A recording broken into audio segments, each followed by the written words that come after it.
Hi guys, welcome back. It's your boy Mobs, and I'm here to share some important information I feel like could help you going into the beginning of the 2021 FPL season. Today, I'm going to talk about my personal top five defenders I feel like are good for the beginning fixtures and maybe even a set and forget for the rest of the season. So let's get straight into it, lads.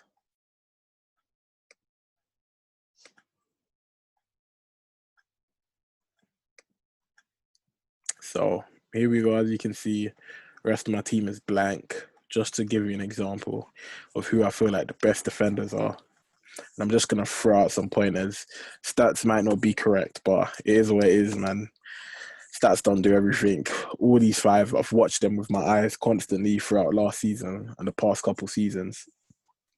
So let's start with Vinagre, who hasn't really played that much. We all know this. He's a 4.5 enabler, very good for his price.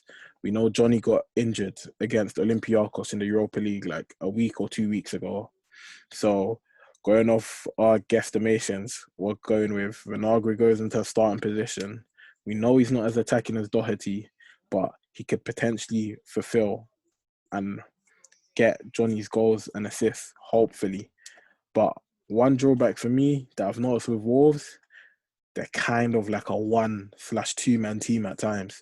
So when I mean by 1 man team, I mean like they rely on Jimenez like 80 to 90% of the time for their goals and to start build up, etc.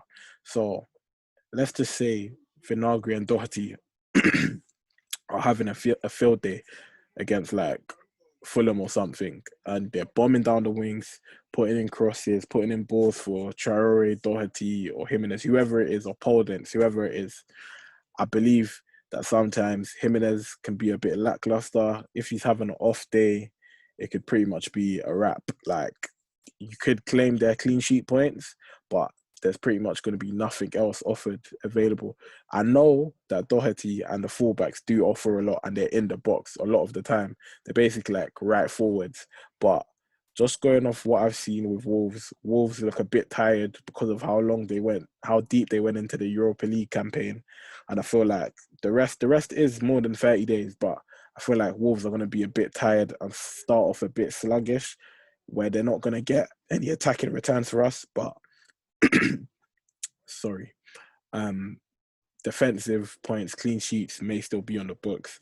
And we know ever since Bolly came back post lockdown, Wolves got the most clean sheets out of all Prem teams. I think it was 4 or 5, but Vinagre is still a good choice with the price he costs at 4.5 million. My second defender is Tierney. I'm personally an Arsenal fan. This may be me just having so much joy and being so biased to Arsenal. But believe me, guys, I feel like Tierney could be the next, the next Robertson. I'm not gonna say Trent. Trent's a bit too far, but Robertson. I feel like Tierney could rake up about like 7 or 8 assists this season because I don't know if you guys have been watching like the last day of the season against Watford, the game against Chelsea in the FA Cup, and the game before that, I believe, which was Man City. I've noticed that Aubameyang and Tierney have a little link up on the left hand side. I don't know if you've noticed against City for the second goal. Tierney Tierney played a 1-2 with Pepe, and then Tierney um, whipped the ball over to Aubameyang, which Aubameyang ran in and scored. That happened the first time. Second time against Watford, Tierney did a massive Rory Delap throw in. Like I didn't even know he could do that. I'm pretty much none of us knew he could do. None of us knew he could do that. So he threw a throw in, and Aubameyang scored a beautiful overhead kick, and then he also scored. Aubameyang set Tierney up for a goal, which he scored against Watford. So that's a goal in there as well. And in the FA Cup final, for Aubameyang's penalty, I know it doesn't count as an assist, but if Aubameyang had gone through and scored instead of getting a penalty, that would have been Tierney's assist. I've noticed that Tierney and Aubameyang play 1-2s, and Tierney usually plays an over-the-top ball for Aubameyang, who usually runs in behind on the left, which I feel like could be like a new partnership. Like, you know how we have Trent and Mane, and we have Salah and Robertson, pretty much. So when Trent's whipping the ball into the back post. It's mostly aimed at Mane or Firmino, and Robertson usually links up with Mane on the left a lot, which gives him loads of assists. And I feel like that could be the same for Kieran Tierney at 5.5, linking up with Aubameyang. I feel like it could be really good. And Arsenal's defense improving. I feel like Tierney could rake up a couple big hauls this season. I mean, and thirdly, we all know Trent Alexander-Arnold. He's the best FPL asset in my opinion.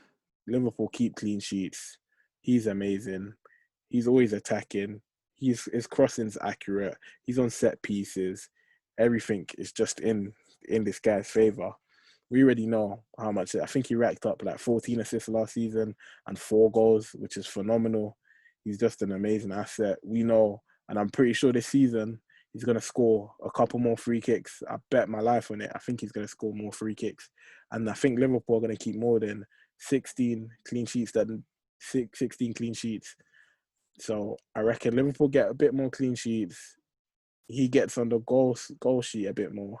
And I feel like he's going to get even more points than last season. And my fourth defender is Egan. Now that we've been reassured and we've all seen that Sheffield have signed Ramsdale, so there's no more Henderson, but at least they have a keeper, a Premier League keeper who has Premier League experience. I feel like Sheffield could be more tightened up at the back. Before I was unsure because I didn't know who they were going to get in goal, but now we all know. I feel like we can gamble on Sheffield again. With Egan being the cheapest playing defender for Sheffield, and us knowing post-lockdown, him scoring 2 headers, and I know many of us had him on the bench, which killed us, but I feel like Egan at 5 million could be great value for money, especially with Sheffield's opening 6 fixtures. And the fifth and final defender I've gone for is Serge Aurier once again. We know Aurier bombs down the line. He's basically not a defender. He can't even defend to save his life. He stays on the right mid, constantly whipping balls to Kane, constantly. That's like Mourinho's job. Mourinho put a setting on him, telling him constantly cross to Kane until one goes in the back of the net. And I feel like the way FPL works, we want assists, we want goals, we want clean sheets, which I believe Aurier could provide. And yeah, guys, one more thing as well I wanted to say. Trent, definitely. Trent and Tierney, one or 2 days, 1 or 2 games out of the season, they may be captaincy options. I bet you. I promise you. And let's come back and look at this video in one of the times mid-season, and let's see if any of them are captaincy options. We know Trent can be a captaincy option, but Tierney could also be a captaincy option. Mark my words. So, guys, these are my top 5 defenders, which I can recommend to you lot going in with the opening game week 1 fixtures. And yeah, that's pretty much it. Have some fun with it. Like, comment, subscribe, share my video. I'm trying to get to 100 subscribers by the end of the year if it's possible. Thank you guys. Thank you for watching. It's your boy Mubs. Thank you.